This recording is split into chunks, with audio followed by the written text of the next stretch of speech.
The first time I saw her being judged without a single word spoken, I realized how cruel silence could be in the loudest room. The rejection happened with polite smiles and awkward gestures, but it landed like a slap across the heart. That was the moment everything changed for me, and for her, and the moment I learned what it truly meant to see someone beyond their limitations. If you believe that kindness still has the power to change lives, take a moment right now to like this video, share it with someone who needs hope, comment your thoughts, and subscribe to the channel for more real, heart-touching stories like this one. The cafe was filled with soft music and clinking cups when I first noticed her sitting near the window, hands folded tightly in her lap, eyes scanning the room with nervous hope. Her name was Sarah. She was deaf, though nothing about her appearance suggested fragility. She carried herself with quiet strength, dressed simply, her dark hair tied back as if she didn't want anything to distract from this moment that clearly meant something to her. Across from her sat the man she had been matched with on a blind date, a stranger who kept checking his phone, his discomfort obvious even from a distance. I wasn't part of their meeting. I was just another customer, sipping coffee and minding my own business, or so I thought. The rejection unfolded without sound, yet it was painfully loud. The man tried to communicate in slow, clumsy gestures, his face tight with forced politeness.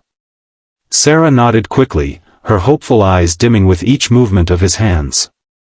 When he finally stood up, offering a stiff, apologetic smile before leaving, the silence between them felt heavier than any shouted insult. Sarah remained seated, staring at the empty chair across from her, her fingers trembling slightly as she tried to steady her breathing.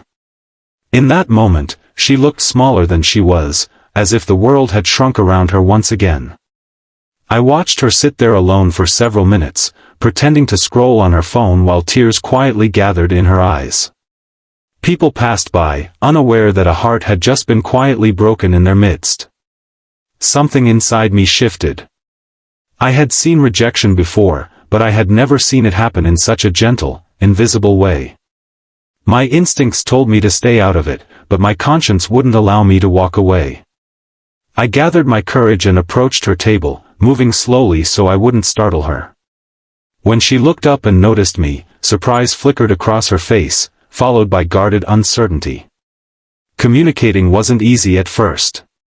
My sign language was limited, clumsy at best, learned years ago from a classmate. Still, I tried. With imperfect gestures and the help of a notes app on my phone, I introduced myself and told her that no one deserves to feel invisible. She read my words carefully, her eyes filling again, but this time the tears didn't fall. Instead, she offered a small, fragile smile, the kind that carries more pain than joy. She typed back that rejection wasn't new to her, that people often lost interest once they realized loving her would require patience. Those words hit harder than I expected. Over time, we began meeting regularly. At first it was just short encounters, coffee, walks in the park, silent companionship filled with shared playlists and handwritten notes.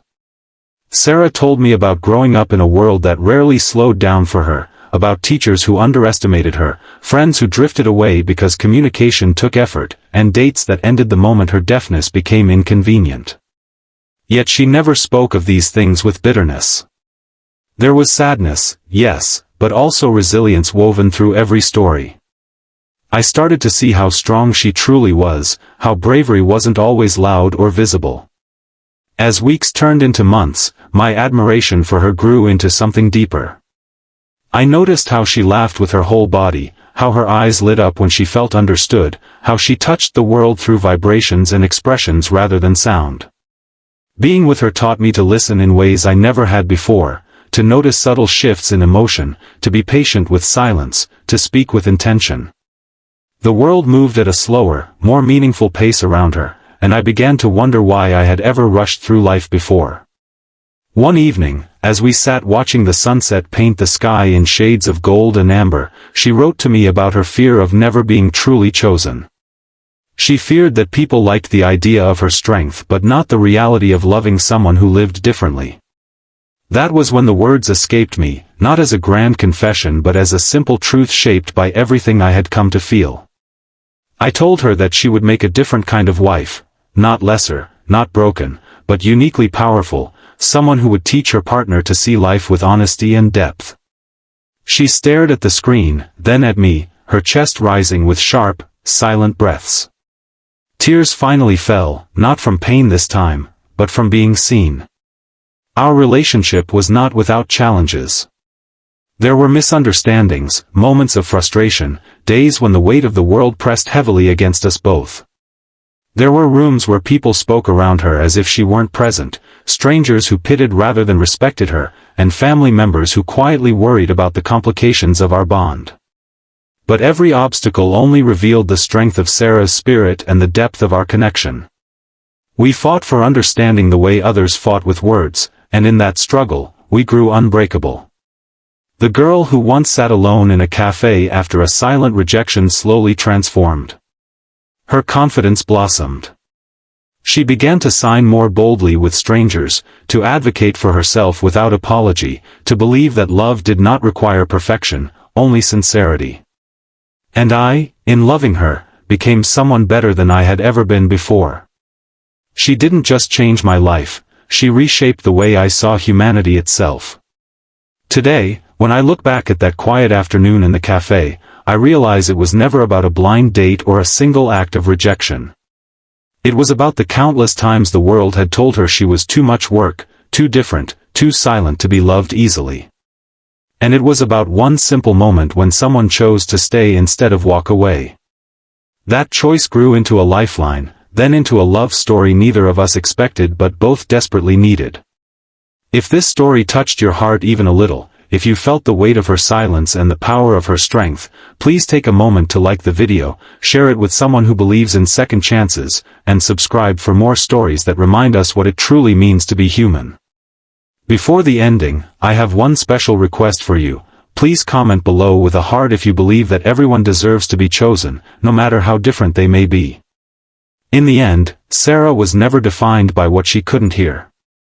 She was defined by what she made others feel, seen, humbled, awakened. And I was never the man who saved her. I was the man who was saved by learning how to love her.